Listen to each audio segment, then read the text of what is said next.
Radio Sucesos 101.7 FM presenta su noticiero Sucesos con Milton Pérez y Verónica Larrea. Un periodismo libre para una democracia plena. Los hechos y las opiniones de los sucesos que marcan nuestro tiempo.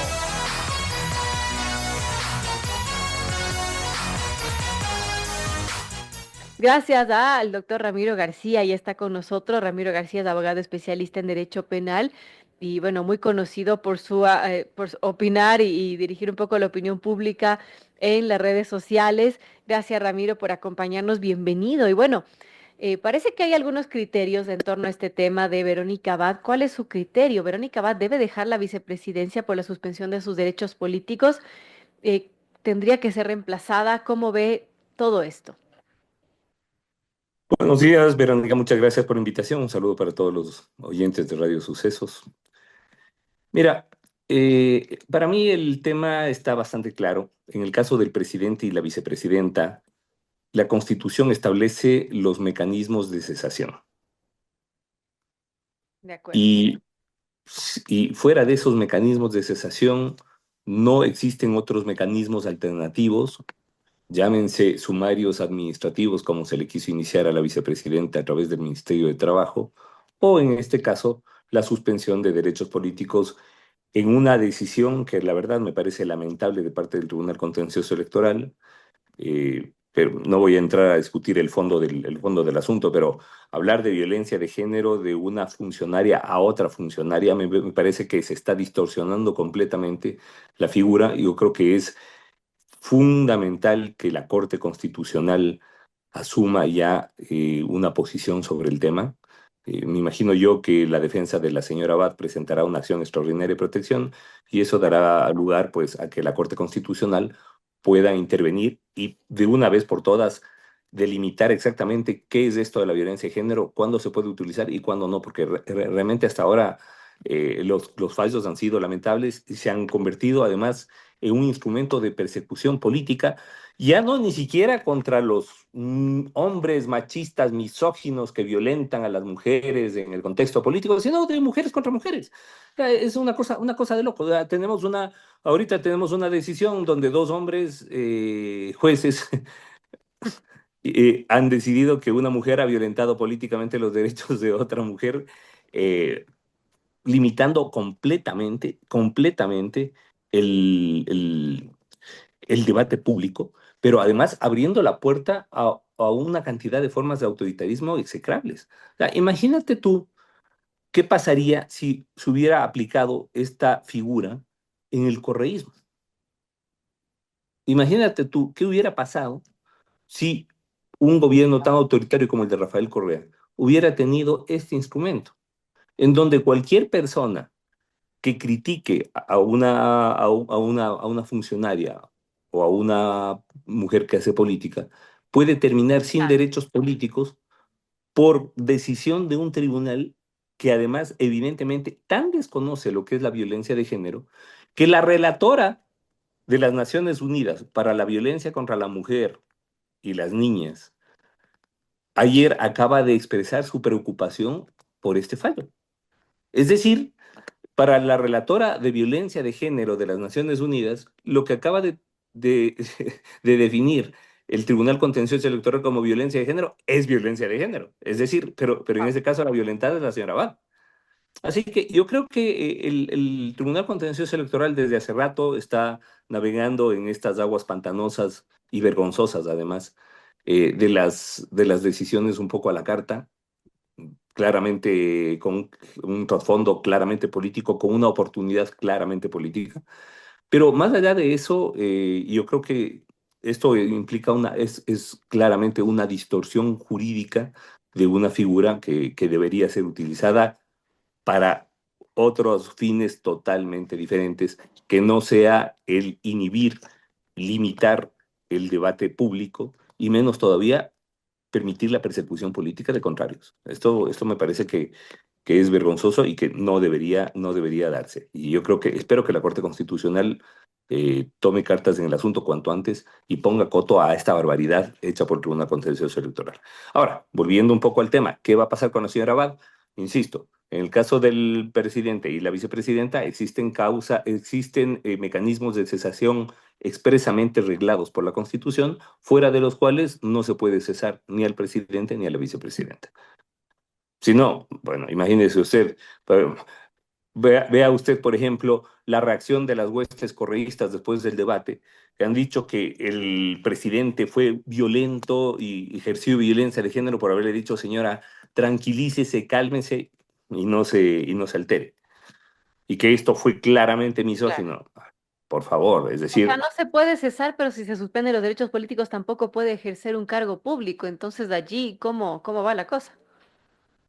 lo que pasa es que en este caso, al haber un mecanismos reglados, expresamente señalados por la Constitución, entonces no hay manera de cesar. Y si no hay manera de cesar, se entendería que la vicepresidenta, pues, al seguir en funciones, tiene todos los derechos y atribuciones que su cargo le da. Entre ellos, el de sustituir al presidente en caso de que éste solicite licencia para presentar una candidatura. A la final, el tema de fondo es que ya faltan 2 semanas, casi 3, para las elecciones y el presidente no le va a encargar.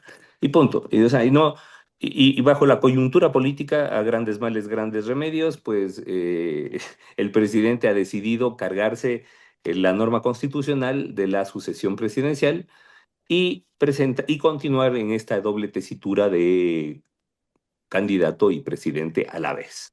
Así que, y luego, además, muy a la ecuatoriana, después del 13 de abril ya veremos qué pasa, ya veremos si es que hay que enfrentar alguna acción de carácter político, juicio político, es más, el propio Tribunal Contencioso Electoral deberá ser el que conozca cualquier acción jurisdiccional en sede contencioso electoral en contra del presidente. Así que el presidente, pues, más que asistido por la razón jurídica, sino asistido por la realpolitik, controla el Tribunal Contencioso Electoral, no le preocupa mucho lo que pueda pasar a futuro.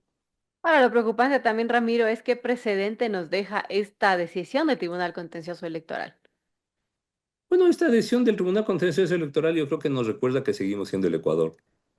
Nos recuerda la falta de institucionalidad, nos recuerda cuando, cuando vemos las decisiones de la Corte Constitucional, a veces nos ilusionamos un poco y pensamos que bueno, ya somos un país diferente.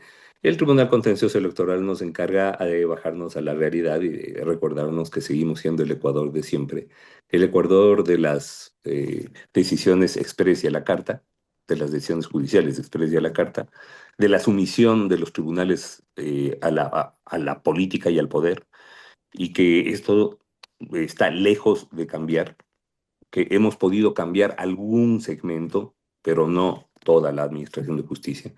Tenemos una justicia contencioso electoral que realmente da vergüenza, una justicia ordinaria que tampoco es que nos enorgullece mucho. Tenemos una justicia constitucional que está en construcción, en génesis apenas, porque lo que hace la Corte Constitucional, que es muy importante sin duda, pero no sirve de gran cosa si es que los jueces inferiores no acatan y no cumplen. Claro. Y es más, o sea, hay un montón de decisiones de la Corte Constitucional que hasta ahora no han sido cumplidas. Hasta ahora, por ejemplo, solamente para que tengas una idea, hasta ahora no tenemos expediente electrónico. Una decisión que, si mal no recuerdo, la Corte Constitucional la tomó en 2021 o 2022, que dio un año para que se implemente el expediente electrónico. ¿Se ha mejorado el SAT? Sí. ¿Se ha mejorado el sistema informático de la función judicial? Sí, pero no tenemos expediente electrónico. Y eso quiere decir que el Consejo de la Judicatura lleva 3 años incumpliendo esta decisión. Y de esas, varias.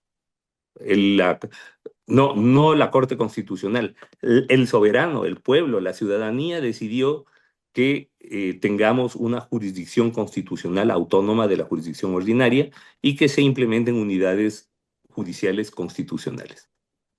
Ni empiezan, pero ni empiezan. Es más, están en un punto del Consejo de la Judicatura que les resulta difícil soportarse físicamente en una misma mesa. Claro. Entonces, y es más, Lejos. el propio Consejo de la Judicatura actual está con una autoprórroga de 2 meses. Y el Consejo de Con un Participación vocal Ciudadana, menos. y, con un vocal menos, y el Consejo de Participación Ciudadana, pese a tener ya las ternas remitidas por las fuentes, no elige. Entonces, ¿qué es lo que están pensando? Todo, porque además todo aquí funciona de acuerdo a quién es el nuevo patrón, quién es el nuevo dueño del circo. Entonces, todos están a la expectativa de qué es lo que pasa el 13 de abril y el 14 de abril, pues tener escenarios políticos cuando la institucionalidad, especialmente la institucionalidad judicial, debería funcionar al margen de estas lógicas electorales y políticas. Sí, ¿no? Qué lamentable que nuestra institucionalidad vaya al a vaivén político, lamentablemente, y eso nos hace pues muy débiles de cara a los otros países. De todo caso, Ramiro, ¿qué va a pasar con Verónica Abad si es que no implica a su criterio que tenga que ser destituida, si ella puede estar ejerciendo su cargo, pero ya el gobierno ha dicho que va a haber un reemplazo? ¿Qué va a pasar entonces si es que deciden reemplazarla? Volveremos a tener otra vez vicepresidenta nombrada vía decreto ejecutivo, con seguridad. Después la señora Abad presentará un reclamo porque no le pagan los sueldos de marzo y abril, porque como vicepresidenta, seguramente en su momento acogerán favorablemente el reclamo y dirán, sí, cierto es, tome, tenga nomás del sueldo y váyase a la casa.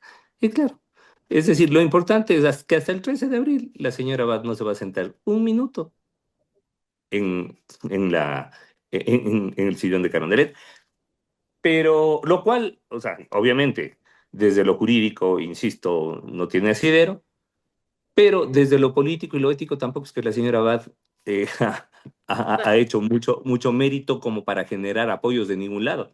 Nada más con Usted qué ve cara va que, a cobrar su sueldo, ¿no? Si sabemos que no ha trabajado.